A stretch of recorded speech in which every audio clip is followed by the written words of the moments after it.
decidi, vou fazer um vídeo de escolinha. Arrumei as mesinhas, arrumei a lousa aqui com um livrinho de fazendinha. Fazendinha seria o tema. Olha só como ficou bonitinho. Com direito a tapetinho. Arrumei as bebês.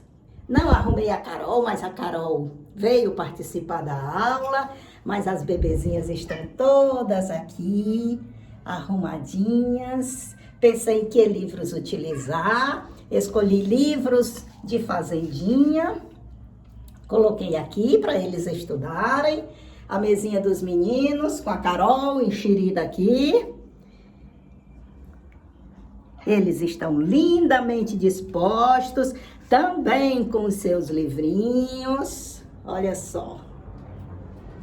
Aqui eu coloquei até o brinquedo da fazendinha, a bonequinha fazendeira e os bichinhos dela. Enfim, estava um amor.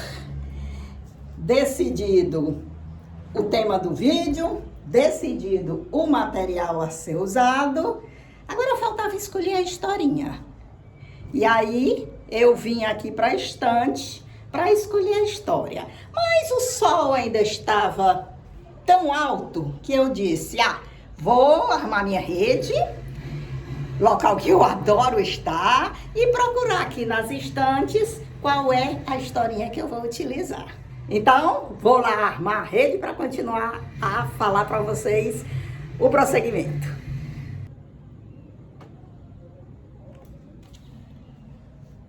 Armada a rede, eu preparada aqui para continuar o meu planejamento de como construir uma aula. Carol já pulou na rede aqui me atrapalhando, mas tudo bem, é Carol, né? Tripé já aqui no canto. Então era hora de decidir qual era a historinha que eu iria ler. Identifiquei um livro, um livraço, somente sobre histórias de fazenda. Tinha tudo para dar certo. Eu escolhi a historinha e eu já ter me posicionado para fazer o vídeo, já até postado o vídeo, não é? Mas o que aconteceu, minha gente, é que por coincidência eu comecei a olhar para a historinha, comecei a pensar nela. Há quanto tempo que eu tenho essa escolinha? Mais de 6 anos. Não sei nem se ainda tem vídeo, ou se o YouTube já retirou, se fica eternamente. O fato é que já tem muito mais do que 6 anos que eu inseri essa historinha no canal Carol. Essa escolinha no canal Carol na Terceira Idade. E aí eu fiquei pensando, quanto já modificou? Sim, porque no começo eu tinha o dobro de bonecos de escolinha. E aí depois eu disse, não, tem gente demais, aluno demais, boneco demais, vou cortar pela metade. E deixei apenas 8 bebês, porque ficariam 4 em cada mesa, né? E aí eu encerrei com a outra metade, eu desapeguei desses outros bebês, mas esses permaneceram, esses ficaram sem negociação, não é? E aí eu fiquei pensando nas modificações pequenininhas aparentemente, mas que fizeram parte do meu processo, não é? Com a escolinha. E a gente não sente assim como as coisas passam, como o tempo muda e parece que precisa passar mesmo muito tempo para a gente se dar conta de como o nosso trabalho foi grande, como que nós fizemos aparentemente, cada um de nós, né? Aparentemente sem importância, tão tolo, tão pueril, ingênuo, mas no final a gente vê que passou uma mensagem que fez um trabalho de peso, embora com essa aparência de uma coisa muito inocente, muito pueril. E a gente sabe que é com o tempo que a gente toma consciência disso. E falando em tempo, principalmente porque eu vim pesquisar, não é, uma historinha aqui na minha estante, que eu me deparei com essa coleçãozinha de livro. Minha gente, essa coleção de livro é da década de 50, 1950. Essa edição não, essa edição é nova, porque quem quer adquirir esses livros precisa mandar pedir, aí eles imprimem e mandam para a gente. Mas ele foi, na verdade, para ser mais exata, em 1954 foi lançado o primeiro livro dele. São 3 volumes. É de uma professora que ela se empenhava muito em despertar o interesse pela leitura, certo? Inclusive que seus alunos escrevessem técnicas, escrevessem coisas que dessem interesse pela leitura, não é? E ela acabou que ela própria escreveu esses livros aqui, esses 3 volumes, que são somente de leitura para estimular, não é? Os alunos. E eles vão seguindo uma gradação. O número 1 é um livro de leitura mais simples, que significa o quê? Que possivelmente a criança está no começo de alfabetização. Aí vem o segundo volume, que aí já é uma historinha mais densa, maior em tamanho. E o terceiro volume, que aí a densidade já aumenta, a profundidade das histórias, dos assuntos que tratam. E eu adoro essa coleção, porque sem querer, claro, uma coleção, histórias escritas na década de 50 é muito diferente das histórias atuais, não é?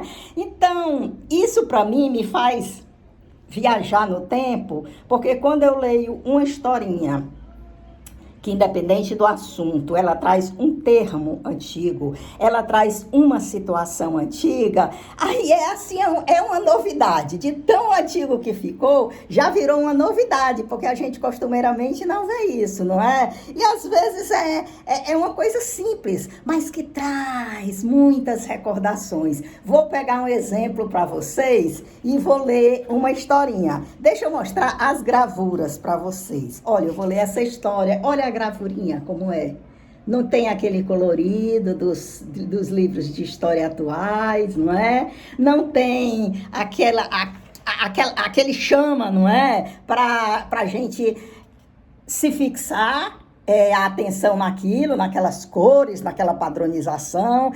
É uma coisa bem diferente mesmo das crianças para as crianças da década de 50. Porém, até hoje, ele pode perfeitamente ser usado. Ele até deve ser usado, não é? Mas aí vai depender do interesse do professor. E o professor hoje, ele está tão desmotivado, coitado, devido à falta de valorização que ele sofre, não é? Que, de fato, ele não tem coragem de sair daquele feijão com arroz costumeiro, que já é muito desgastante para ele. Mas, enfim, eu vou ler a historinha para você. O menino luxento, quer dizer, o menino de luxo, né? Menino luxento, você quer empada? Não, mãezinha, está muito salgada. Menino luxento, você quer assado? Não, mãezinha, está muito tostado. Você quer salada? Não, mãezinha, está muito aguada.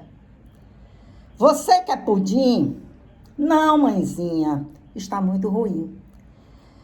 Menino luxento, você não quer nada? Menino luxento, pois tome palmada. Só mesmo na década de 50 que a mãe tinha autoridade suficiente para dar palmada. Vocês sabem o que é palmada, não é, minha gente? A palmada é uma pancada que pode ser dada com a mão e também pode ser dada com a palmatória, que era um instrumento de madeira, assim, circular, e tinha um cabo que a mãe utilizava para dar palmada. Minha mãe me dava muita palmada e era assim a técnica dela. Uma mão, aí eu dava a mão, aí a mão ficava ardida, aí eu recolhia a mão, ela dizia, a outra mão, aí era uma palmada numa mão, uma palmada na outra. Então, isso leva a gente para outros tempos, que hoje, se uma mãe fizer isso com o filho, ela vai ser presa, não é, minha gente?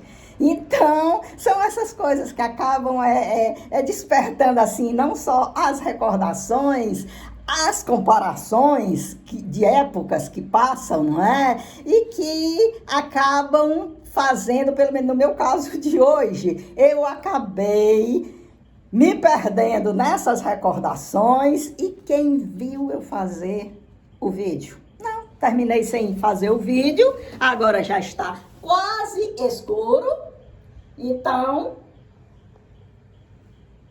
fica para outra oportunidade. Mas isso é a vida. Isso foi uma aula que eu dei para eles. Vocês não tiveram a aulinha que eu pensava planejar, mas eles tiveram. Então, tá tudo muito bem.